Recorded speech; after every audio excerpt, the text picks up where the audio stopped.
እና ይሄ ስርዓት ይሄ መንግስት ምንና ምንድን ናቸው? ስለ ጀምረዋልና እንዲሁ ሰብሰብ እንድታደርገው ግልጽ እንድታደርጉ ምንድን ነው ለዚህ ህዝብ ለኦሮሞ ህዝብ ይሄ ስብስብ ወይም ይሄ መንግስት ምንድን ነው ያመጣለት ወይ ምንድን ነው ያመጣበት? ያው ህዝቡ ማወቅ ስላለበት ነው። ግረው ቢያንስ ታይቶ የማይታወቅ ጭቆና በኦሮሞ ህዝብ ላይ ያሳረፈ መንግስት ነው። ቢያንስ ሲበዛ ደግሞ ጠላት ነው። ያንን ቃል መጠቀም አይደለም። ነገር ግን ይሄ መንግስት ስልጣን ላይ ከወጣበት ጊዜ ጀምሮ ኦሮሚያ በሰላም አድራ አታውቅም። አብዛኛው አሁን ማዕከላዊ ኦሮሚያ፣ ምዕራብ ኦሮሚያ፣ ደቡብ ኦሮሚያ አንድም ቀን በሰላም አድረው አያውቁም። ጉጂ በሰላም አድረው አያውቅም።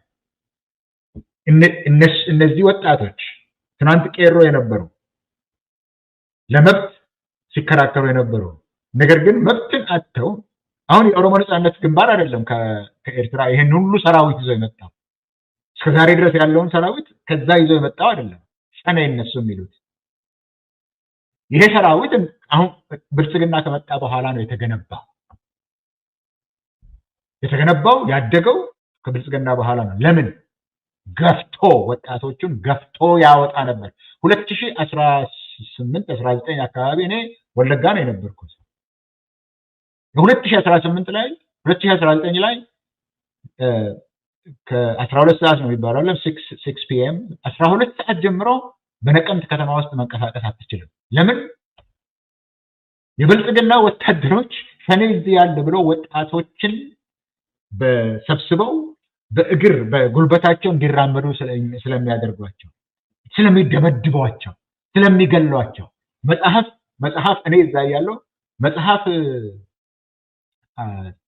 አሳተምክ ተብሎ አንድ ወጣት ከሜዳ ከስቴጅ ላይ አውርደው ሲደበድቡና ሲያስሩ እኔ እዛ ያለው ነቀምት ከተማ ውስጥ እስር ቤቱ አልቆ ይሄ 2018 ነው ማውራ ከተማ ውስጥ ያለው ያደበቁበት ከተማ ስለሆነ 07 የሚባል ቀበሌ ትልቅ ቤት እስር ቤት ነው የነበረው። የሌቃ ገዢዎች ቤተመንግስት የሚባል ብዙ ቦታ ያለው እስር ቤት ነው የነበረው። እስር ቤቱ አንሶ የቀበሌ እስር ቤቱ አንሶ ቤት ተከራይተው እስር ቤት የነበሩት ወጣቶች ዞሬ ያየኋቸው እነዛ ወጣቶች ናቸው ወደ ጦር የገቡት። እነዛ ወጣቶች ናቸው። እኔ ያን ጊዜ ነቀምት ከተማ የሜዲካል ዲሬክተር የነበረውን ሰው ከንትን ላይ ነው የወሰዱት። ሰርጀን ነው ሰርጀሪ ላይ ነው። እሱ እንደጨረሰ በር ላይ ጠብቀው እስር ቤት ከተቱት። ምን ትፈልጋለህ? ያን ጊዜ እዛ የነበረ የጦር ብሪጌዲየር ጀነራል ነበርና እሱንም አነጋግረን ስለነበረ ምን እንዲደረግልህ ትፈልጋለህ ብዬ ብጠይቀው ያንን ሐኪም ያንን ቀዶ ጥገና ሐኪም ተመልሼ ሄጄ በሽተኞችን ያኔ ቀዷቸው የመጣቸውን እጄ እንዳይ ነው ፈልገው ነው ያለው። ይሄንን ነው ሲያደርጉ የነበረው። ምንና ምን አይደል ያልከኝ? ያኔ ይሄንን ያደርግ ነበር የዛሬ 6 ዓመት እንደሱ። ከዛ በኋላ በኦሮሚያ ላይ የተፈጸመውን ወንጀል ቆጥሬ አልጨርስልኝም። በኦሮሚያ ላይ ኦሮሞ ባልሆኑ ላይ የብልጽግና መንግስት የፈጸመውን ወንጀል ልነግርህ አልችልም። አጫሉን የመሰለ ሰው ገሎ ሸኔ ነው የገደለው ይልሃል። ራሱ ገሎ ሸኔ ነው የገደለው ይላል። ለምን? ወለጋና ሸዋን ለማጣላት ያደረጉትን ወንጀል ይሄ ነው ልልህ አልችልም። በእነሱ ምክንያት ነው ይሄ ሁሉ ጦርነት በኦሮሚያ ላይ እየበዛ ያለው። አሁንም አልቆመም። አሁንም እየሰፋ ነው የሚሄደው። ምናልባት 2 አዛዦች በኦሮሞ ነጻነት ሰራዊት ውስጥ 2 አዛዦች ቢጣሉ ኦላ በሙሉ የተፈረካከሰ ነው የሚመስላቸው። 2 በሐሳብ ባይግባቡ ኦላ የተፈረካከሰ ነው የሚመስላቸው። ወጣቶችን ወደ ጫካ እንዲገቡ የሚያደርጋቸው የተኩስ ሱስ ያላቸው የራምቦ ሲንድሮም የወደቀባቸው ልጆች አይደሉም። ከተማ ውስጥ መኖር ያቃታቸው ተስፋ የቆረጡ ወደፊታቸው ጨለማ የሆነባቸው ናቸው። ምናልባት የተሻለ ጊዜ ልናመጣ እንችል ይሆናል ብለው ወደ ጫካ የገቡት እንጂ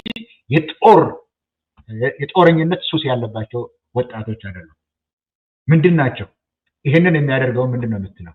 ሆነ ብለው ወጣቶችን የወደፊት ኑሮ የሚያሳጣ የሰበሰበ እስር ቤት ውስጥ የሚያግዛቸው ሐኪሞች አሁን ወጥተዋል። እነዚህ ሐኪሞች ያን ጊዜ እዛ የነበሩት ጫካ ገብተዋል። ሐኪሞችን ከኦፕሬሽን ቴብል ላይ ወስዶ የሚያስረው ዛሬ አይደለም። ዛሬ ኦላ ላይ ደግፋቸዋል ነው የሚለው። ያኔ ሲያደርግ የነበረውን ምን ትለዋለህ? በመቶ ሺህ የሚቆጠሩ የካፋውና የካፋው ማለት የኦፌኮ እና የኦነግን በመቶ ሺዎች የሚቆጠሩትን እስር ቤት ከተው መሪዎቹን ትልልቆቹን መሪዎች 4 ዓመት ያለ ምንም ምክንያት አስሮ ሲጫወትባቸው የነበረ መንግስት ምንድን ነው ትላለህ? ለኦሮሞ ያቃጠለውን ቤት ያፈረሰውን ቤት የገደለውን ከእስር ቤት አውጥቶ የገደለውን እናትን ከልጆች ጋር የገደለው እንዴት ሆኖ ነው ለኦሮሞ ህዝብ የሚቆም የሚሆነው? ጠላት ነው። ይሄን የሚያደርግ ጠላት ነው። ይሄን የሚያደርግ ወዳጅ ሊሆን አይችልም። ይሄን ሁሉ ደግሞ በሸኔ ምክንያት ነው ያደረግኩብህ ማለት አትችልም። ሸኔ ይሄን ያህል እነሱ የሚሉት ሸኔ የኦሮሞ ነጻነት ግንባር ይሄን ያህል ጉልበት ካለው እንደ መንግስት ስራህን መወጣት አልቻልክምና ስራውን ልቀቅና የተሻለ መንግስት ይምጣ። በማንኛውም መንገድ ሊያመልጥ አይችልም ማለት ነው። ማለት አንድ ቦታ ብቻ ሰላም ሊኖር አይችልም። አሁን አማራ ክልል ጦርነት ውስጥ ተዘፍቆ ኦሮሚያ ሰላም ሊሆን አይችልም። ኦሮሚያ ጦርነት ውስጥ ተዘፍቆ ሌላው ሰላም ሊሆን አይችልም። መፍትሄው አንድ አይነት ነው መሆን ያለበት። ምናልባትም ነገ ምን ይሆናል? ነገ መምጣቱ አይቀርም። በነገራችን ላይ ምንም ቢጨልም ነገ መንጋቱ አይቀርም። አሁን ስልጣን ላይ አሉ፣ መሞታቸው ግን አይቀርም። ሌላው ቢቀር ማለት ነው። ሌላው ቢቀር ከስልጣን መውረድ ምናምን ቢቀር መሞቱ አይቀርም። አይደለም እንደ ሰው ስልጣን ላይ ያሉት እኮ ለ1000 ዓመት የሚኖሩ ነው የሚመስላቸው። ለገዛ ራሳቸው ከተስማማቸው ለ1000 ዓመት የሚኖሩ ስለሚመስላቸው ነው እንጂ ሞትን የመሰለ ነገር ተሸክመው እንደሚሄዱ እንኳን አያውቁም። ያንን የሚረዱ ሰዎች ቢሆኑ ኖሮ ትንሽ ሂዩሚሊቲ ይኖር ነበር። ለሌላውም ማስተላልፈው ይሄንን ነው። ለዘላለም የሚኖር የለም። ስለዚህ ትውስታ እንኳን ይኖረን፣ በምን እንደምንታወስ ምንድነው የሚያስታውሰን የሚለውን ነገር እንኳን እናስብ። እኔ ለብልጽግናውን ፕሬዚደንት የሚለው በታሪክ ውስጥ የስም ለማስቀመጥ የሚፈልግ ከሆነ ያችን ነው የሚፈልገው። ታዋቂ እናት እሱን ማድረግ የምትችለው ህዝብና ህዝብን ማጋጨት አይደለም፣ በጎ ነገርን በመስራት ነው። ወደዛ ለመመለስ እስቲ ለለውጥ አሁን እየተደረገ ያለውን ምክክር እውነተኛ ምክክር አድርጉት። ያንን ካደረጋችሁ ለእናንተም ለራሳችሁ ዝና ፈላጊዎች ዝና እንኳን በታሪክ ውስጥ ይቀርላቸዋል። ዳኛ ታሪክ አድርገዋልና ታሪክ በመልካም ይዳኛችኋል። ሌላው ህዝብ ግን ለ1000 ዓመት አትኖሩ፣ ለጥቂት ጊዜ ነው የምትኖሩት። በዛን ጊዜ ግን ወደኋላ በምትዞሩበት ጊዜ ለልሂቃን ነው የእናንተም ጊዜ ሲደርስና ስትሄዱ ወደኋላ ዞራችሁ አይ ያኔ ይሄንን ባደረግኩ የማያስብል ህይወትን መኖር ቢችሉ የተሻለ ሆኖ መስማማትን፣ መግባባትንም መሰማማትንም እንጀምራለን ባለ ህይወት ውስጥ ማለት ነው። ዳኛው ታሪክ ነው አይደለም? አሁን ዳኛው የሚሆነው ታሪክ ነው። ተጠያቂ የሚሆኑት ኦላ ናቸው። ዳኛ ሆነው የሚጠይቃቸው ደግሞ ታሪክ ነው። ስለዚህ ዛሬ አይደለም ከብዙ ዓመት በኋላ ነው የምናውቀው ማለት ነው ማን ተጠያቂ እንደሚሆን። ያኔ ታሪክ ማን ተጠያቂ እንደሚሆን በሚወስንበት ጊዜ ምናልባትም የብልጽግና መንግስት አሁን ያለው ጥጋብ ውስጥ አይደለም ያለው፣ አሁን ያለው ጉራ ውስጥ አይደለም ያለው። ምናልባትም የብልጽግና መንግስት ራሱ ላይኖር ይችላል። ለምን በላይ የብልጽግና መንግስት ጦርነትን አውጆ በጦርነት ውስጥ ያለው ኦሮሚያ ውስጥ ብቻ አይደለም፣ ሌላ ትልቅ ጦርነትም እኮ አለ። እዛም ቢሆን ልመና ውስጥ የገቡትን አሁን ባለፈው ሳምንት አማራ ክልል ላይ በየከተማው ጀነራል የምትለው በሙሉ በየከተማው ተልኮ ባህር ዳር፣ ጎንደር፣ ደባርቅ፣ ደብረ ማርቆስ፣ ወሎ ውስጥ ደግሞ መርሳ፣ ወልደያ፣ ደሴ፣ ሸዋ ውስጥም ደብረ ብርሃን ጀነራሎች የምትላቸው ሁሉ ህዝብን ሲያወያዩ ነው የነበሩት ከተማ ውስጥ ለማጠልሸት። ነገር ግን ከዛ ከተማ ውስጥ ወጥተው ካለበት ከተማ ውስጥ ወጥተው ትልቅ ኮንቮይ ካልሆነ በስተቀር ካለበት ከተማ ወጥተው ሁለተኛ ከተማ ውስጥ መግባት የማይችል መከላከያ ነው አማራ ክልል ውስጥ ያለው። መሪዎቻቸው የፖለቲካ መሪዎች በአማራ ክልል ውስጥ ያሉት መሪዎች እንደዚሁ ካለ ከፍተኛ ኮንቮይ በስተቀር መንቀሳቀስ ስለማይችሉ ከአንዱ ከተማ ወደ ሌላ ከተማ የሚሄዱት በአየር ኃይል ሄሊኮፕተር ነው። በአየር ኃይል ሄሊኮፕተር ስለሚሄዱ እያጉረመረሙ ነው አየር ኃይሎች። እኛ የፖለቲካ ካድሬዎች አመላላሽ ሆንን ወይ የነሱ ታክሲ ሆንን ወይ እስከ ማለት ድረስ ደርሰዋል። የአየር ኃይሉ ታክሲ ሆነናል ወይ የፖለቲካ አመላላሾች እያሉ ነው። ስለዚህ ጭነቱ ያለው ኦሮሚያ ላይ ብቻ አይደለም። ኦሮሚያ ላይ አሸነፍኩ ብትል አማራ ላይ አሸነፍኩ ማለት አትችልም። አማራ ላይ አሸነፍኩ ባትል የትግራይን ጦርነት አላለቀም። ደፍረህ ግን አትሄድም። ደፍሮ ግን አይሄድም። ከዚህ በፊትም ያልኩትን ልድገም።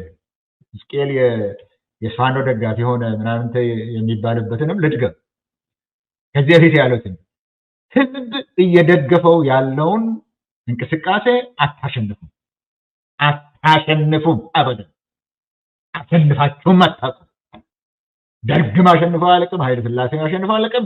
ማንም ህዝብ የሚደግፈውን የህዝብ ድጋፍ ያለውን እንቅስቃሴ አሸንፈው የሚያውቅ የለም።